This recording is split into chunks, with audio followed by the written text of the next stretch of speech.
Hallo und herzlich willkommen bei Bolt Sportsdeck. Es freut mich, wie immer, dass ihr eingeschaltet habt. Die Active-Serie bei Amazfit steht seit jeher für ein starkes Preis-Leistungs-Verhältnis. Bekommt man dort für vergleichsweise wenig Geld eine tolle Sportuhr mit vielen Funktionen. Einen kleinen Nachteil gibt es aber, denn beide Varianten sind relativ kompakt und das spricht natürlich nicht jeden an. Umso mehr freut es mich, euch heute die Amazfit Active Max vorstellen zu dürfen. Damit erweitert der Hersteller die Serie um eine größere Variante. Diese bietet mit einem hellen 1,5 Zoll AMOLED-Display, einer sehr langen Akkulaufzeit und einer Vielzahl an Funktionen wirklich erstaunlich viel und das zu einem weiterhin attraktiven Preis. Ich habe die Uhr jetzt 3 Wochen im Dauereinsatz gehabt und zeige euch in meinem heutigen Video, was sie alles kann, aber natürlich auch, wie gut sie sich bei Puls- und GPS-Messung geschlagen hat. In diesem Sinne würde ich sagen, verlieren wir keine Zeit und legen wir los.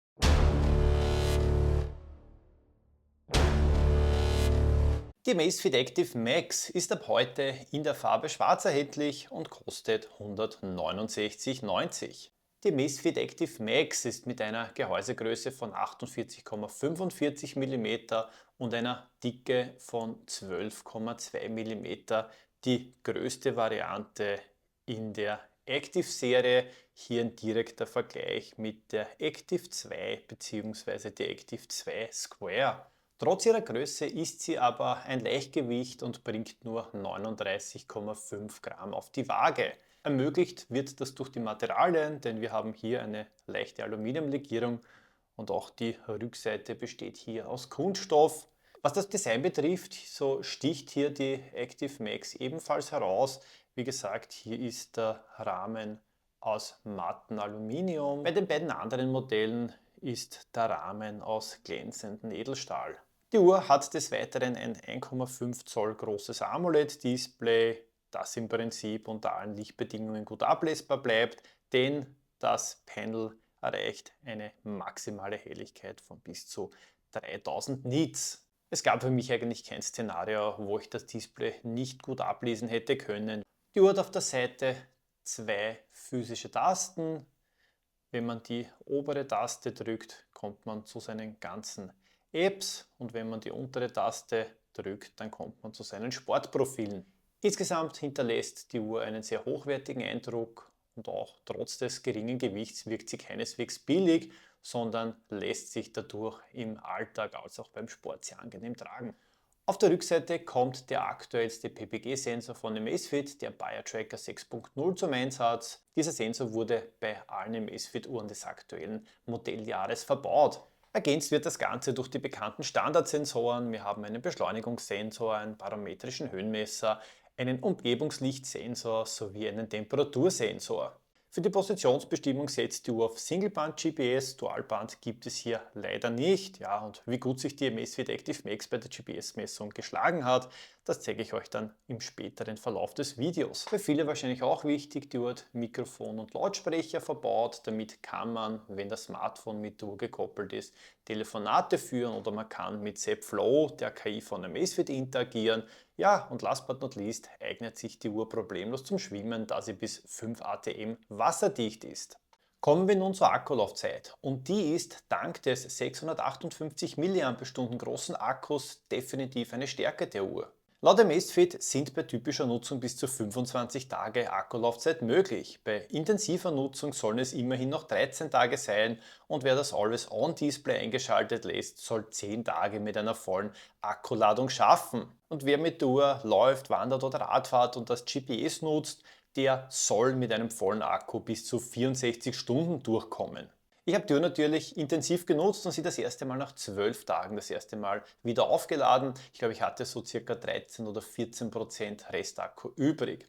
Ich muss aber dazu sagen, in diesem Zeitraum habe ich das GPS 10 Stunden lang genutzt und auch circa 5,5 Stunden Indoor-Workouts mit der Uhr durchgeführt. Ich persönlich würde das schon als intensive Nutzung bezeichnen und da komme ich schon ungefähr an die 13 Tage ran, die Amazfit offiziell angibt. Ich denke, bei moderater Nutzung sind locker 2 Wochen drin und wer die Uhr eher weniger nutzt oder vielleicht das GPS weniger nutzt, der wird wahrscheinlich auch 3 Wochen schaffen. Was den Akkuverbrauch bei GPS-Aktivitäten betrifft, so war dieser bei mir bei ca. 2,5% pro Stunde, wenn ich auf den Datenseiten geblieben bin. Ich muss aber dazu sagen, dass ich hier das Always-On-Display immer aktiviert hatte. Habe ich die Navigation genutzt, dann war der Akkuverbrauch bei mir natürlich höher. Da waren es ca. 4% pro Stunde. Das heißt, mit einer vollen Akkuladung, je nachdem, ob ich die Navigation genutzt habe oder nicht, hätte ich eine maximale Akkulaufzeit von ca. 40 bis 25 Stunden irgendwo in diesem Bereich geschafft. Ich gehe aber stark davon aus, dass wenn man das Always-On-Display deaktiviert, man die Akkulaufzeiten, die Amazfit hier offiziell angibt, durchaus schaffen kann. So eine ganz kurze Unterbrechung, falls dir bis jetzt mein Video gefallen hat, dann würde es mich wahnsinnig freuen, wenn du mir als Zeichen deiner Wertschätzung ein Like da lassen würdest, beziehungsweise wenn du auch zukünftig keine Videos von mir verpassen möchtest, dann kannst du natürlich sehr gerne meinen Kanal abonnieren. Dazu sage ich Dankeschön und schon geht's wieder weiter. Die Uhr hat mit über 160 verschiedenen Sportprofilen so ziemlich für jeden Sportler das Richtige dabei. Hier gibt es eine große Bandbreite an Aktivitäten von Laufen, Radfahren, Schwimmen, Wandern bis hin zu etwas spezialisierteren Trainingsarten wie Kraftsport oder High-Intense-Training. Und auch für Hyrox-Fans gibt es hier einen eigenen Rennmodus. Man kann ein Hyrox-Training starten bzw. einen Fitnesstest machen. Zusätzlich kann die Uhr 8 Bewegungsarten automatisch erkennen. Dazu gehört Gehen, Indoor-Gehen, Outdoor-Gehen, Laufband, Outdoor-Radfahren, Beckenschwimmen, Crosstrainer und das Rudergerät. Die Uhr zeichnet aber nicht nur Workouts auf, sie analysiert auch die Trainingsbelastung und liefert des Weiteren Informationen zu V2 Max und natürlich auch zur Erholungszeit. Damit bekommt man eine Einschätzung, wie intensiv das Training war und wie lange der Körper zur Regeneration benötigt. Warum der V2 Max hier bei mir so niedrig ist, darauf komme ich dann später noch zu sprechen. Mit dem ZEP Trainer bietet die Active Max eine KI-gestützte Trainingsfunktion, die dabei hilft, gezielter und effektiver zu trainieren. An Trainingstagen gibt es hier individuelle Intensitätsvorschläge, die anzeigen, in welchem Pulsbereich man wie lange trainieren sollte, um bestmögliche Fortschritte zu erzielen. Alternativ kann man mit der Uhr gezielt für einen Laufwettkampf trainieren. Hier erhält man dann detaillierte Vorgaben, welche Lauftrainings anstehen, um sich optimal auf das Event vorzubereiten. Hier sieht man zum Beispiel, dass heute am Training ein 1 Stunden 15 Minuten langer Lauf steht, im Pulsbereich zwischen 118 und 148 Schlägen. Auf der Uhr findet man auch den von Amazfit und Huami entwickelten Pi-Wert. Pi bedeutet Personal Activity Intelligence. Dieser Wert basiert auf Herzfrequenzdaten und soll motivieren, sich mehr zu bewegen. Ziel ist es hier, wöchentlich 100 Pi-Punkte zu sammeln, um die Herzgesundheit langfristig zu verbessern. Je intensiver die Aktivität, desto mehr Punkte bekommt man, egal ob Laufen, Radfahren oder Krafttraining. Eine Funktion, die mit der Amazfit Balance 2 eingeführt wurde und die auf große Begeisterung gestoßen ist die Biocharge-Funktion und diese findet man ebenfalls auf der Active Max. Bei einem erholsamen Schlaf oder in ruhigen Momenten lädt sie sich auf, während sie sich in Phasen von Belastung oder Stress entlädt. Man findet hier auf der Uhr den aktuellen Wert, beziehungsweise wenn man runterblättert, findet man auch den Biocharge-Wert beim Wachwerden. So kann man relativ gut einschätzen, wie es einem aktuell geht, ob man genügend Reserven für ein intensives Workout hat oder ob man vielleicht besser auf eine lockere Einheit setzen sollte. Eine Metrik, die in den letzten Jahren stark an Bedeutung gewonnen hat, insbesondere für die Steuerung von Regeneration und Belastung, ist die Herzfrequenzvariabilität und auch diese findet man auf der Amazfit Active Max. Die HV gibt Aufschluss darüber, wie gut der Körper mit Stress und Belastung umgeht. Die Active Max misst diesen Wert während des Schlafs und zeigt dabei nicht nur den Durchschnittswert der letzten Nacht, sondern auch einen grafischen Verlauf an. Zusätzlich steht eine 7-Tage-Ansicht zur Verfügung, bei der man ganz gut erkennen kann, ob die Werte stabil bleiben oder sich verändern. Ist die HV über mehrere Tage hinweg niedriger als üblich, dann kann das ein Hinweis auf zum Beispiel eine erhöhte Belastung, Stress oder mögliches Übertraining sein. Natürlich bietet die Amazfit Active Max auch eine umfassende Schlafanalyse. Hier bekommt man einen sogenannten Sleep Score, der in einer Zahl die Schlafqualität widerspiegeln soll. Ergänzt wird das Ganze dann durch die tatsächliche Schlafdauer. Zusätzlich findet man dann alle Schlafphasen detailliert dargestellt und auch kurze Nickerchen oder Powernaps am Nachmittag werden von der Uhr automatisch erkannt und erfasst. Die Uhr fasst natürlich auch Standardmetriken wie zum Beispiel die Schritte, die Kalorien, die Zeit in Bewegung, aber auch die Zeit, die man sitzend verbringt. Die Stockwerke werden getrackt und generell die täglich zurückgelegte Strecke wird ebenfalls ermittelt. Die Uhr misst des Weiteren auch die tägliche Herzfrequenz und zeigt hier einen Verlauf an.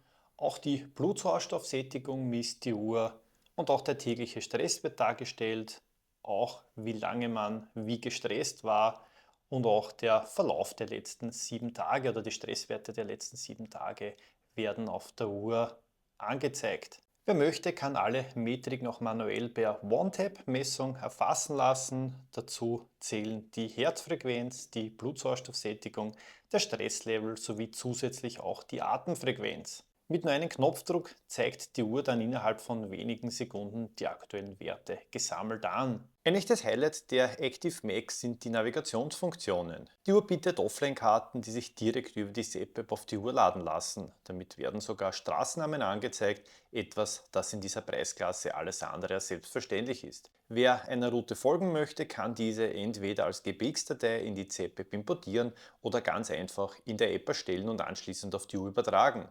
Während der Navigation sieht man die eigene Position auf der Karte sowie eine klare Linienführung, die den Weg vorgibt.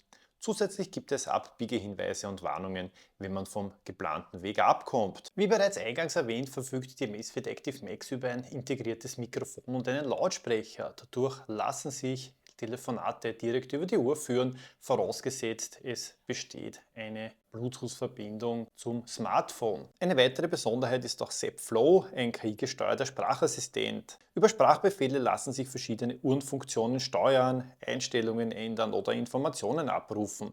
So kann man zum Beispiel sagen, stell die Helligkeit auf ein Maximum. Darüber hinaus lassen sich auch allgemeine Fragen an den Assistenten stellen. Wann sind die Dinosaurier ausgestorben? Die Dinosaurier sind vor etwa 66 Millionen Jahren am Ende der Kreidezeit ausgestorben. Möchtest du mehr darüber wissen? Erfinde dazu ein bitterböses Gedicht. Vor 66 Millionen Jahren traf ein Asteroid mit bösen Gefahren.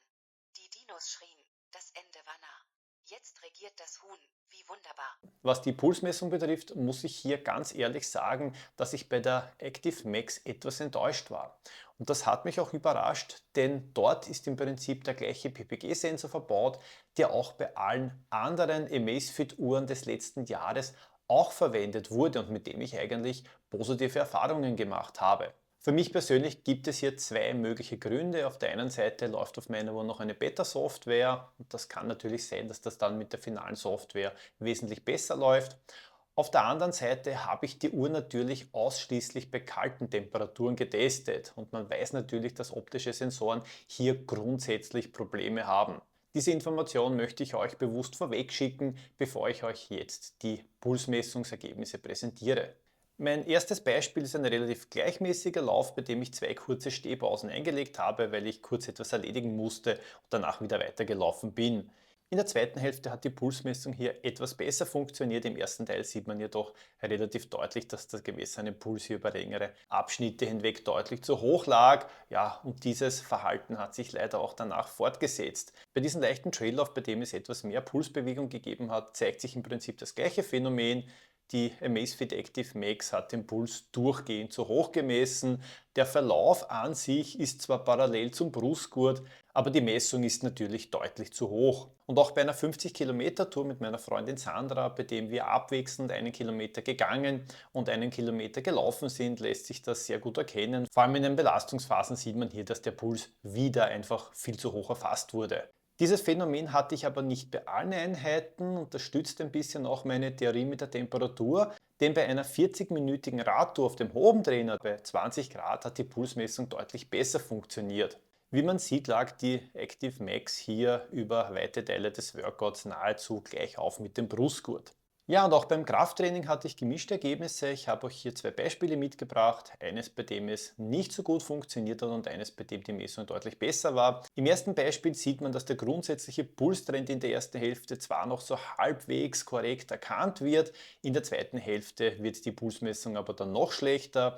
Im zweiten Beispiel zeigt sich hingegen ein besseres Bild. Die Active Max ist zwar nicht perfekt, kann aber mehrere der Belastungsspitzen erkennen und macht hier im Großen und Ganzen einen guten Job. Insgesamt kann man festhalten, dass die Uhr leider nicht ganz so diese Ergebnisse liefert, die ich von anderen Amazfit-Modellen mit dem gleichen Sensor gewohnt bin. Wie sieht das Ganze bei der Positionsbestimmung aus? Die Amazfit Active Max verfügt nicht über Dualband-GPS, sondern setzt auf einen Singleband-Chip, der ausschließlich die L1-Frequenz nutzt. Trotzdem macht die Uhr in der Praxis keinen schlechten Job. Vor allem bei guter Sicht zum Himmel kann die Uhr meine Position sehr sauber fassen. Allerdings kommt es immer wieder zu kleinen Messungenauigkeiten, bei denen die aufgezeichnete Strecke leicht neben der tatsächlichen Position liegt. Dieses Verhalten wird dann stärker, sobald sich der Signalempfang verschlechtert, zum Beispiel wenn ich in den Wald gelaufen bin. Dort neigt die Uhr dazu, den Track leicht versetzt zur realen Position darzustellen. Außerdem werden kleinere Kurven teilweise abgeschnitten. Man merkt hier einfach ganz klar, dass schwächere GPS-Hardware verbaut ist. Unterm Strich sind die Ergebnisse weder schlecht noch hervorragend. Die Amazfit Active Max bietet bei der GPS-Genauigkeit eine Leistung im soliden Mittelfeld. Die Amazfit Active Max bietet für 169 € einen großen Funktionsumfang und sticht vor allem durch die Offline-Karten, die extrem lange Akkulaufzeit und einem sehr großen hellen AMOLED-Display hervor. Funktionen, die man normalerweise in dieser Preisklasse bei anderen Herstellern definitiv nicht findet. Trotz ihrer Größe bleibt die Uhr angenehm leicht, trägt nicht auf und bietet einen sehr hohen Tragekomfort, sowohl im Alltag als auch im Sport. Getrübt wird für mich der gute Gesamteindruck durch die schwache Pulsmessung. Ich führe das Ganze entweder auf die kalten Temperaturen oder auf die Beta-Software zurück. Ich hoffe, dass mit der finalen Software dann dieses Problem behoben wird. Sollte das der Fall sein, dann ist die Active Max definitiv eine Kaufempfehlung für alle, denen die Active 2 zu klein ist oder die mit dem rechteckigen Design der Active 2 Square nichts anfangen können. Denn mit der Active Max bekommt man eine Uhr mit einer starken Akkulaufzeit, einem hellen Display, vielen Funktionen und das Ganze zu einem attraktiven Preis. Damit bin ich am Ende meines Videos angekommen. Es hat es doch noch eine Uhr ganz am Schluss, ganz am Ende des Jahres auch noch auf die Release-Liste 2025 geschafft. Schreibt mir gerne in die Kommentare, welche Uhr euer Highlight 2025 war, beziehungsweise welche ihr nutzt. Und falls ihr irgendwelche Fragen zu Active Max habt, dann könnt ihr mir sie auch sehr gerne in die Kommentare stellen. Ich bin auf jeden Fall am Ende meines Videos angekommen. Wie immer sage ich herzlichen Dank fürs Zusehen. Ich wünsche euch alles, alles Liebe. Bleibt großartig und bis zum nächsten Mal.